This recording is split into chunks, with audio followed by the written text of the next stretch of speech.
So in light of the vote earlier, the first thing I'd like to say is that, not gonna lie, I seriously thought my first trip to Hogwarts was gonna be a lot more fun.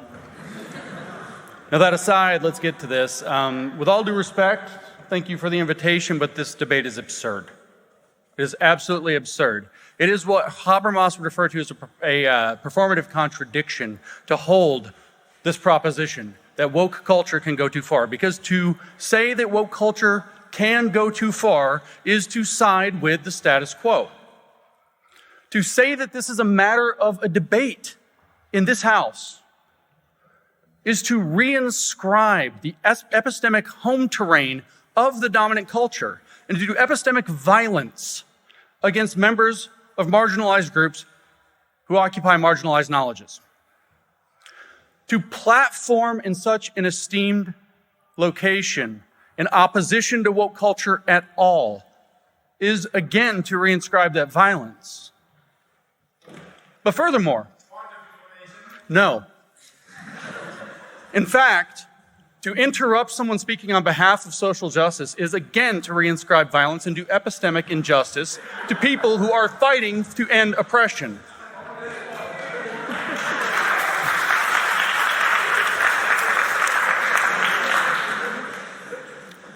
Let's take an example of an opponent to woke culture who's been invited to this debate. Me. No. How in the world could I have been invited to this debate? Let's go through a hit list of some of my greatest hits. I'm famously known for being against woke culture. Turns out I was involved in the grievance studies affair a number of years ago, in which I revealed that woke scholarship is in fact fraudulent. I wrote a book in which I defined critical race theory as calling everything you wish to control racist until you control it. I'm at the center of identifying the sexualization of children through queer theory as groomer behavior.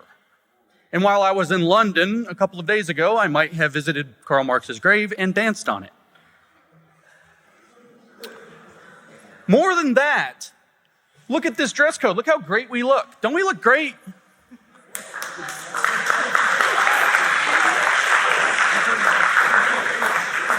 I mean, I do. That said, what we're celebrating by clapping for this outfit is colonizer formal wear. And you laugh. You laugh. And it's fine for a virile, straight white male with considerable prowess, such as myself, to wear a black tie. But you have to think of the impact that it has on members of marginalized groups who cannot bring their full, authentic selves to a forum such as this to share their ideas. How is it possible that woke culture has gone too far, as this house holds, when it hasn't even come to this house? But as everybody so far has mentioned, if we're going to debate this, we must understand it. What does it mean to be woke? I read the literature. I draw my definition of wokeness, or woke, which by the way is cultural appropriation. I draw my definition of the term woke from the Brazilian Marxist educator, Paulo Freire, who says that the point of a thorough education is conscientization, the raising of a critical consciousness. As he phrases it, what that means is being able to recognize the structural reality of our lives. That means being able to recognize dehumanizing forms such as structural racism, sexism, cis-heteronormativity, ableism, oppression of all kinds. It also means, being able to be aware and recognize modes of what Freire called domestication, such as wearing colonizer formal wear and doing debates. Conscientization is the essence of woke, because it is the idea that you learn to see these things so that you can denounce these things, so that you can denounce them critically in order to announce the possibility of our liberation from them. What that means is that woke pursues social justice. And if we look for a definition of social justice, I draw inspiration from a different definition given by Karl Marx in 1844. He said that communism is often misunderstood. And then he went on to say, communism is the positive transcendence of private property as human self-estrangement.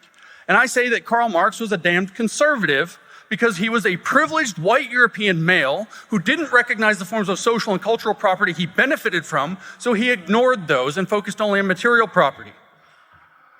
Therefore, social justice is the necessary extension of this idea, the positive transcendence of all forms of private property, such that we end human self-estrangement. And social justice is the consummation of something called social equity, where Karl Marx believed in something called socialism that consummates to communism. We could define that as something like, a administered political economy in which shares are adjusted so citizens are made equal. It just so happens that's the exact definition given in the public administration literature by George Frederickson for social equity. And we don't even bother to take real steps towards social equity. We turn to Ibram Kendi. What does he say it takes to achieve social equity? In How to Be an Anti-Racist, on page 19, he says the only remedy to past discrimination is present discrimination. The only remedy to present discrimination is future discrimination. And the only remedy to racist discrimination is anti-racist discrimination. But look what's happening right now in the Supreme Court of the United States. Harvard and UNC are being challenged on their anti-racist discrimination that points toward justice. We're trying to walk back our walk towards social equity. And why? It's not a surprise. We turn to Kendi again. We haven't taken the first meaningful step towards social equity. In 2019, for Politico, Kendi wrote, in the United States at least, if we wish to have social equity, that what we need is an anti-racist amendment to our Constitution that makes unconstitutional racial inequity. We don't have that. We haven't even tried.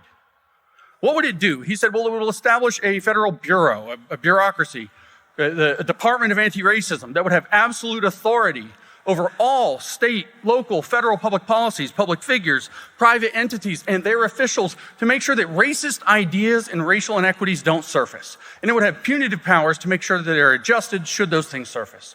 We've taken no steps toward achieving this. Now, scholars of communism, since I've invoked Karl Marx, would recognize that this is a perfect reconception of a dictatorship of the anti-racists in parallel to the dictatorship of the proletariat that Marx and Lenin perfectly clearly understood is the only way to usher people to the positive transcendence of private property as human self-estrangement, aka communism. This is what woke pursues. And it's not just that woke has not gone too far, it's that it cannot go too far. If we go and we look at Paulo Freire again, he says the point is conscientization. And what does conscientization lead to? A cultural revolution, he says. Have we had one? No.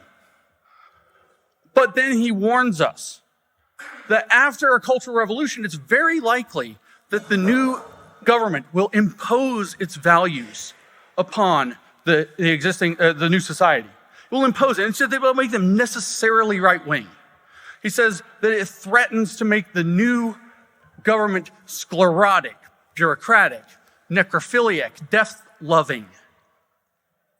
Everything it professes to be against. And he gives us a remedy to this problem. What Freire says is that once you have conscientization, once you have the cultural revolution, what you need is not less woke culture, but more woke culture. You need to conscientize further. You need deeper critical consciousness. You need to call out new forms of dehumanization, new modes of domestication. That's what you must do. So woke culture hasn't just not gone far enough. It cannot go far enough. We see this reflected in the queer theory literature. David Halperin and Saint Foucault wrote that the definition of queer should be that which resists all norms and social expectations. So we do praxis for queer theory, we do the work to try to bring awareness, empathy to ways of being, ways of living under the LGBT umbrella, under the queer umbrella. And what we threaten to do is to make those things normal, to establish new norms, to establish new social expectations around those modes of being, modes of living, and those police people. So they must be queered. So queer theory cannot go too far. And that's just one aspect of woke culture. We heard from Freire, woke culture cannot go too far. He says that the revolution must be perpetual. Otherwise, it becomes the status quo. So woke culture cannot possibly have gone too far or far enough. It cannot go too far. It's not possible. But that said, the point of woke culture is to make room for a socially just society. The only way to do that, under the understanding of woke, is to denounce the existing society until it no longer stands. But the existing society, hanging by a thread as it is, still exists. No. Woke culture cannot go too far. Therefore, woke culture has not gone far enough. And since I am a mathematician, may I have this pleasure? Quod erat demonstrandum. Thank you.